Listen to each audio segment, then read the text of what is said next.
Boom! Welcome into sportsBIT Betting Insight today. Pauly and Teddy, Tuesday, January 31st. Deep dive, 5 great minutes with Jimmy Vaccaro, Super Bowl and the props. Early look there, plus the play of the day.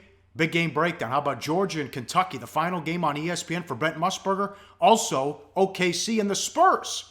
Bad beats, bad bets, bad for the books coming up. Hey, you finally shaved. Nice job. What took so long? It was time, man. Well, it was freezing. I'm telling you, every winter for like a week or two, I like to let a little growth come in and let the face rest from the shaving. This year, it stayed cold for like a month here in Vegas. Finally warmed up yesterday, took it off. I promise you don't have to worry about that ugly beard until at least next Christmas or so. How about Just for Men as a sponsor? You look like you're 55 with the gray. Come on. You're not that old. Let's go. Ridiculous. It's gone. It's gone. You don't got to worry about it anymore. Very excited for the shows coming up. Tomorrow, 2 segments. Super Bowl props, strategy, great stories, how to attack these props. Thursday, 2 segments on the Super Bowl side and total, and Super Bowls, all the Super Bowl history as well from a sports betting standpoint. We'll get to all that coming up Wednesday and Thursday. Big week of shows here on sportsBIT. As we mentioned, bad beats, bad bets, bad for the books. This is bad for the books because of the steam to the over, and also a bad beat. That Detroit-Boston game had no business going over, Teddy, but they combined for 73 points in the fourth. Yeah, well, I mean, we told you yesterday on sportsBIT that Isaiah Thomas was likely to have some success against Reggie Jackson defensively. And he did. Thomas, 41 points in just 37 minutes of action last night. But brutal beat, and of course, a bad result for the house. Neither team had 100 with 4 minutes left. Finished 113-109 over. Gets the money. Total, as you mentioned, bet up 212 to 216.5. So everybody got hosed in that one. Of course, not over bettors. Those guys did pretty well. Yep, bad beat here. T-Wolves Magic under was 212. It got over because of the overtime. And it barely got over in overtime, Pauly. I mean, that game could have, in theory, when you got a game goes to OT and your under still cashes or is still live with a minute to play like this one was, boy, that's a right side. I mean, that's a tough beat for Minnesota, Orlando. Under 212.5. Overtime pushed it up to over to 216. Bad bets. Cavs favored in Dallas. They lose again. Come on. Yeah, I mean, Dallas flat as a pancake last night. You know, they opened up, or Cleveland was flat as a pancake, I should say. The Mavs came out at 14-5 was the first score that I saw it the first time out. Cleveland, 0 second chance points in the first half. And of course, the fourth quarter, all right, the Cavs are down. This is where Cleveland comes alive. No, they never made a serious run in the fourth. Now, 0-5 straight up, 0-5 against the spread, their last 5 tries on the second night of back-to-backs. And how about Dallas?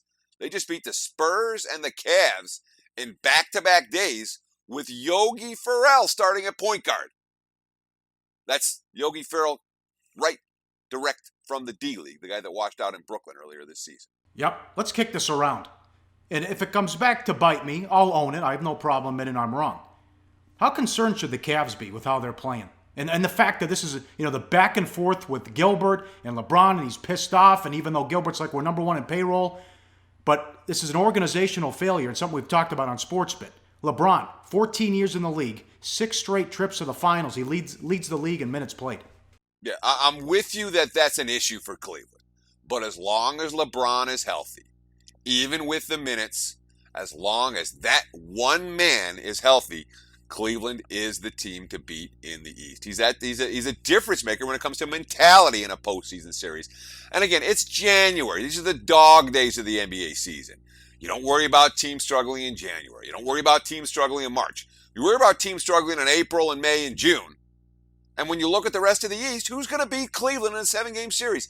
Boston, yeah, they have a chance. Toronto, I mean, there's just not a lot of teams capable of beating the Cavs, even though Cleveland's certainly not playing good basketball right now. Yep. Boston can steal the 1 seed the way Cleveland's playing, and the Celtics on a nice run too. But you're right, that is a small list, the way Toronto's playing as well, for teams that could even give the Cavs a series in 7 games. But LeBron also could wear down with all these minutes, which is ridiculous. You're right. Do they really need the 1 seed? Sit the guy for a week. If you get the 2 or the 3, big deal. Bad for the books. Look at this. The Heat are on a great run here. But anyway, they open 9, close 7.5. Whoops, game falls 8 against the Nets. Oh, yeah, hottest team in the NBA right now is the Miami Heat. And the Nets with 3, not 1, not 2, 3 decent looks on their final possession to avoid the middle. But, of course, they might have fouled if they hit that bucket anyway. Hard to say. Bottom line, it opened -9. It closed -7.5. They win by 8. That is a legitimate middle. Lots of folks out there had winning sides, whichever way they chose to bet Miami and Brooklyn. Notre Dame got us again. They lost at home to Duke, but this was a tough one because Duke shot 52% and went 23 of 24 from the line. Yeah, 23 of 24. That tells me that Duke was mentally locked in last night. Unfortunately, they were mentally locked in a game we didn't want them to be mentally locked in. But meanwhile, after opening ACC play, Notre Dame had 5 straight wins. They're struggling right now. They lost 4 of the last 5, including that buzzer beater at Georgia Tech over the weekend, and then the home loss tonight. Notre Dame's a team we got to worry about a little bit more than Duke right now. Big win for the Blue Devils. That's not the only one that we've got to talk about in college hoops. What about the last-second cover for Oklahoma State against Oklahoma? Lon Kruger's boys get hosed. Of course, a big three-pointer with less than 10 seconds left. Oklahoma State, slight road chalk. They were -1.5, even -2 in some spots. The three-pointer was a 2-point road win. Ouch, if you had Oklahoma. And tonight, Brent Musburger's final game on ESPN. We'll get to Georgia and Kentucky, the breakdown in a second. But Musburger coming to town. He's moving out here, Teddy. Wants to start a 24-hour gambling network, Vegas Stats and Information Network. Yeah, I mean, this new VSIN, they've made a bunch of splashy hires. Supposedly there's millions behind the project. There's a brand new studio over at the South Point where our good friend Jimmy Vaccaro is one of the key guys in the race and sports book over there. And it's not just Brent Musburger. Al Bernstein, the famed boxing analyst, has been hired over there. The sports editor for the Las Vegas Review-Journal, Matt Humans, has been hired over there. The gossip columnist, Norm Clark. And they're going to be doing, 5 hours of live programming right here from Vegas, starting on February 27th. They're talking about 12 hours by the fall. You can see it on Sirius XM Radio. And, of course, they will be doing videos as well, Pauly. What do you think of the project? You think it'll work? I think so. And also, I found it interesting, Musburger gave him like a 5-minute plug Saturday when he was doing the game with Vitale. And he also said he hasn't made a bet on a game he's announced since the 70s. He talked about a bad beat where a guy hit a 3 from way out in the last second. You believe him? I do, and it's funny because Brent Musburger is one of those guys who you just kind of naturally believe, whether he did or didn't bet on games. It always sounded like he was betting on games, but the way he described how he was calling the games and how he was trying to reference the point spread and being aware of the point spread, maybe he was aware of it. The bottom line, when he said he hasn't bet on a game that he's broadcast since the 70s, I believe him. Was a pretty good broadcaster. Looking forward to seeing what the new VSIN brings to the table. The name of his show, My Friends in the Desert. Excellent. Love the title there, as he always talks about his friends in the desert. But he talked about Jimmy and Michael Gahn in the studio and the whole project with Vitale. Vitale shut up for a change and let him talk. It was great. He got the plug-in. It was dynamite. Up next, big game breakdown. We'll start with the Spurs and the Thunder on sportsBIT. Betting Insight today on SBRpicks.com. Go to SBRodds.com. Browse, compare, and shop live odds available at top online sportsbooks. Back on sportsBIT, Betting Insight today. Follow us on Twitter at Pauly Howard at Teddy_covers. Time for big game breakdown as always. Live odds, sportsbookreview.com. Spurs and the Thunder. Spurs at home, 9-11 the total. First meeting since the playoffs. Spurs led 2-1 and then lost the next 3 as OKC went to the Western Conference Finals. Do they have a depth issue, San Antonio? 3 losses, a double-digit favorites in the last 10 games. And you look at this graphic. Against Dallas, they led by 10 at the half. Against the Pelicans, they led by 9 at the half. Outscored in the second half. But, Teddy, look at the fourth quarter. Yeah, outscored by 8 by Dallas. Outscored by 15 by New Orleans. Very clearly, they wore down late in back-to-back games against mediocre to bad teams that have depth issues of their own. Popovich talking about pulling his starters with 3.5 minutes left against New Orleans on Friday. Quote, "We just ran out of gas." The problem, of course, they had back-to-back days off before playing at New Orleans. You're not supposed to run out of gas on a night you're supposed to be fresh. That's definitely a concern. But to say that San Antonio has depth issues, they do not. When you talk about a well-crafted roster, from 1 to 15. I don't know, there's a better roster in the NBA than the one the Spurs bring to the table. And that's why they have been so good in so many of the roles that other teams are bad at. That's why they have been so good when they've been missing key guys from their rotation because of that depth. I don't think it's a depth issue. I just don't think they're playing good basketball right now. Yep. Defense. How about the defense? In the post-Duncan era, 2016 points per 100 possessions, 96.6. This year, 102.3. Ginobili on the D and the collapse against Dallas, quote, just mental errors, communication errors. Our defense was pretty poor. We were always late on the switches. We were not as attentive as in previous games. We were a little flat in the third quarter. Exactly the same thing had happened in New Orleans. We have to figure it out, end quote. And we've been telling you about this OKC schedule. We talked about it a long time ago. It's been ongoing forever. Worth noting, Spurs off a loss. They did suffer back-to-back loss over the weekend. 8-2 straight up, 6-4 against the spread. The New Orleans-Dallas losses, the first time they lost back-to-back since the second week of the season back in early November. So I anticipate we're going to see a focused San Antonio team. When you talk about OKC, I mean, it's been going on and on and on. This will be the 22nd consecutive court change for the Thunder. There have been 16 road games during this stretch. I mean, we saw it very clearly in Cleveland on Sunday. The team had nothing in the tank. Westbrook, 7 of 26 from the floor. OKC was minus 19 in the 36 minutes that he was on the court. You know, Billy Donovan tried to shake it off. Quote, Russell's seen every imaginable defense. He had some good looks, both in deep and in the free throw line area. He had some threes. It was a game where maybe shots didn't go down for him, but it didn't feel like he was laboring to get shots off or he was having a difficult time getting the rim. It was one of those games. Yes, it was one of those games, Pauly, but one of those games tends to happen a lot more often when you're playing your 16th road game and 22 straight games with a court change. This is a tired ball club right now. And, of course, they've got injuries to be concerned about as well. Yeah, more pressure on Westbrook because Canner's out after hitting the chair, and the chair won that battle. He's number 3 in the NBA in points per game among reserves. No natural replacement means Donovan has to shuffle with different rotations as well. That's something to follow as Canner's out an extended period of time. Let's go to college now. Live odds, sportsbookreview.com. Georgia and Kentucky. Kentucky at home, 16.5, 153 the total. The final game for Musburger. Then it's Vegas, baby. And, this is going to be a lot of fun. And he's doing the game with Jay Billis, by the way. Oh, so the picture of him with Dickie V? Oh, well, it's a great picture anyway. And it's one of those deals. I don't know if you are like me, Brent Musburger, when you think about the legendary announcers, the guys you listened to when you were a kid. I've got 3 guys. You know, I got Keith Jackson calling college football. I got Brent Musburger calling everything. I got Marv Albert calling the NBA. And that's my Mount Rushmore. Where's Cosell? So last game. Where's Cosell? He's probably the 4th. Oh, Cosell was a personality. He wasn't a play-by-play guy in the sense that you loved what he was saying. No, Cosell to me is not on that list. Sorry. Okay. But, right. hey, it's my Mount Rushmore. I get to call mine. Yeah, it's your list. Yeah, right, all right. Yeah, exactly. Yeah, you can have it. You know, look, but it will be a lot of fun with Brent Musburger. And this is one game, I don't always have the volume on. This is a game you want the volume on. Kentucky has never lost 3 straight in the entire John Calipari era, but have a chance to do that this evening. 21 games into the season, this defense still not getting it. They allowed 161 points on 48% shooting, losing to Tennessee and Kansas last week. And they're getting crushed right now. 1-5 against the spread their last 6. Losing ATS during that span by a margin of 7 points per game. And the only cover came by a single bucket.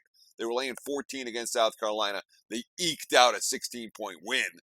This is not a Kentucky team that's playing good basketball right here, right now. Well, let's kick this around because, again, these guys are mercenaries. They're hired guns. They come in, they leave. It's a whole new team every year. So these guys are headed off to the NBA. If he can't get them to buy in and play defense on January 31st, and that's still a problem, are they ever going to figure it out and start to do it in February and March? I wouldn't count on it. You know, if you can't get a team to focus on D, again, a bunch of guys that are going to be in the draft next year, and the 42.1% shooting they've allowed this season, it's still pretty good, but it's not what we've seen from Kentucky in recent years. That's not necessarily national championship caliber defense. That is the highest shooting percentage of the John Calipari era. The highest shooting percentage they've allowed since 2005, 2006. Calipari's quote, "This is always a process here when you're talking about young players. I can remember in 2014 we were dying, and then they got it at one point, and all of a sudden we took off. This team came together a little bit faster, yet you find out all the execution stuff that I've been talking about will come back and haunt you. As a coach, you look at this and say, okay, where do we go, and what do we zero in on? And I think it's toughness and defense. Of course, they're laying 16.5 tonight. It's not only toughness and defense, it's going to get them to cover that point spread." Yeah, also, there was 82-48 last year on this floor, Teddy. They'll remember that. Oh, yeah, the Bulldogs will not forget that loss. Of course, Kentucky defense has another challenge tonight. Maybe the best player in the country that no one's talking about, Yante Mayton, the 6'8", 240 junior, 19.7 points per game, 7.7 rebounds, 1.5 blocks, despite only playing about 30 minutes per game. We're talking about the 2014 Gatorade Michigan Player of the Year. He turned down Michigan State, he turned down Indiana, and he went to Georgia. His physical presence inside, that's exactly what Kentucky has struggled against. But for the Bulldogs to hang out in this game, they've got to do something they haven't been able to do all year, Pauly. They have to hit shots from the outside to open up the inside, and that's been a problem. Just 29.8% for three-point range. Under 30% from beyond the arc. That's number 332 in the country. Of course, Matten's, is the best three-point guy. He's 17-36. Everyone else on the team, 90 of 308. That's some ugly perimeter shooting. All right, we'll get back to this game with the play of the day. Up next, 5 great minutes with Jimmy Vaccaro from the South Point on sportsBIT. Betting insight today on SBRpicks.com.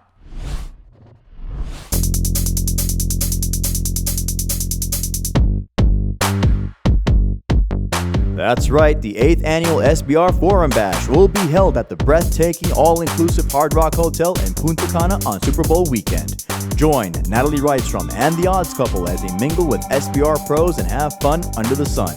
Stay tuned for video coverage of Bash activities, including a $5,000 poker tournament sponsored by uwager.eu. Only on SBR, your sportsbook authority since 1999.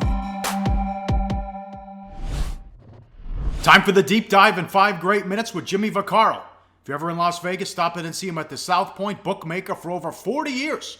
Follow him on Twitter as well at Jimmy Vaccaro. All right, where's the money been so far? What are they doing early here with the Super Bowl? Well, we're coming out of the bullpen now. Obviously, this is the week that everybody's been waiting for quite a long time. Always festive, always good, always busy, always crowded, and always have a lot of fun. As reported, probably from about 90 precincts, the line is a solid 3. We haven't moved off, and I don't think too many places have. There might have been a few moving the money as opposed to the number, but we haven't. Right now, it's been what I thought it would be to some degree. Patriot ticket count is still 60-40. That'll grow as the tourists hit town later this week. We are about 70,000 high on the Patriots on the -3, but we're about 50,000 high on the Falcons with the money line. So, usually what you get in these, as obviously people like you have talked about incessantly over the years, is people who want to bet on the Falcons want to bet their team to win. So you get a lot of money line play there. Props, very, very aggressive so far. Chris Andrews and the crew did a great job at the South Point. We take $1,000 on the prop bets, and we literally minimum have taken probably, I don't know what to tell you, 1,000, not 1,000, but like a lot of money, $1,000 limit on the prop bets. We've taken about 250 bets at the max there. So people are interested, energized. It's a little different than a lot of past years. People really, actually the first people who move in have a definite of opinion of what you make, yardage totals, obviously passes, incompletions, longest field goals, stuff like that. So there hasn't been a dull moment, and they'll surely start to pick up probably Wednesday night when the crux of the tourists hit town, which obviously make it quite different. And as we said a million times also, my friend, is 90% of the money will start to show Friday night, and that'll go on until game time. But I still suggest that the ticket count will be heavily involved in the Patriots. Doesn't mean the money's going to be there, because you might get some huge bets on the Falcons. But like I said, 51 times I've been in this circus, and I can't wait for it. You can't envision a scenario where it gets off 3? Yes, you never say never in this racket, because if you do, you're you have a good opinion, you have a good educated guess. If you've been around this thing as long as a lot of people like me have, you want to think there's a possibility they're going to go to 3.5, and obviously, there's a chance that it wouldn't. I bet there will be a few blinks at 3.5, but won't stay there for long. Okay. This I would like to bet on. I'll bet you at dinner wherever you want to. We're not going to 2.5. There's just too much interest in the Patriots at 2.5. 3.5, I make it probably about a 3-1 favorite. That it goes to 3.5 just for a blink sometime between now and kickoff. Okay, and you know where they're going to bet Matt Ryan, Julio Jones over, Tom Brady, Edelman, all the wide receivers. What are some of the props that the professionals or anybody they've been coming in and betting so far at the South Point? Props that could get you in trouble. Yeah, so far it hasn't been that bad. Like I said, with the $1,000 limit, can't get in too much trouble. We had a couple people who I consider very good at this who played us the moment we had the props up, and they moved the whole bunch of them real quick. But then about half of those we saw buyback from the other outfit coming in. Or so when you get the buyback, you know exactly where you should be on these props. So it's a lot easier to deal. Yes, the ones that still are the fun props still draw the most attention from the tourists. Naturally, the coin flips and the safeties and overtimes and stuff like that. The other things, too early to tell exactly who will need in these props, my friend. Vegas has only lost a couple times, Jimmy, and one of those years was the San Diego-San Francisco Super Bowl. I mean, if you could just take us through, that was madness where you had a huge favorite but a small money line, and you were taking heavy action from rich people on that game. Oh, no doubt about it. When you have a Super Bowl that's proximity with San Diego, who obviously never has been there, I don't believe they have, and you just have people driving up or wanting to bet on San Diego to win the game. A 19-point spread, and obviously you had a money line that was ridiculous in a correlation to what the favorite was here. They wound up taking 3-1 on San Diego. We actually took $150,000 from the Excalibur, the book up the street, who were so inundated, they called me up and said they'd like to get rid of $150,000 on money lines. And I said, come on down. Not that I'm a genius. I said, but they're taking 3-1 on something they should be taking 8-1. But that's the way it goes. And if you do remember, my friend, the last 2 minutes of the game, it decided whether the point spread was going to cover or not. Yeah. I could have laid 3-1 on a 3-touchdown favorite on the money line. Incredible. Oh my God. How about Sunday? What were the odds you get a scoreless quarter in a Pro Bowl? Something I never saw before. I didn't see the game, my friend, but I heard about it after. So that's a prop right there. We'll put up next year. Make no mistake about that. Yeah, right. Yeah. All right. We'll talk to you next week to recap everything. I know you're going to be busy. Thanks for 5 great minutes. Good luck, sir. Wrapping it up. Thanks to Jimmy Vaccaro. Amazing but true. An 19-point favorite. Only $3 on the money line. As everyone came in from Southern California betting the Chargers to win the game. Great story there, Super Bowl history with Jimmy Vaccaro. All right, money time, play of the day. Back to Georgia and Kentucky. Georgia, good in this spot, Teddy, catching points. Yeah, let's go to betting number 745. Georgia plus 16.5, and this is their roll. The Bulldogs 5-1 against the spread as a dog this year. They're 7-2 against the spread on the road. They took Florida OT in Gainesville. They blew out Ole Miss. They blew out Auburn. They blew out Georgia Tech. They lost by 1 to A&M. And, of course, the senior point guard, J.J. Frazier. He's been around the league enough to be able to show poise in Rupp. Kentucky's struggling. Let's take Georgia plus the 16.5. It's our play of the day. Excellent. Tomorrow, 2 segments on the Super Bowl props. Can't wait. We'll go over everything. And Thursday, the game side total Super Bowl history as well. Tell your friends, huge week coming up on sportsBIT. Betting Insight today at SBRpicks.com.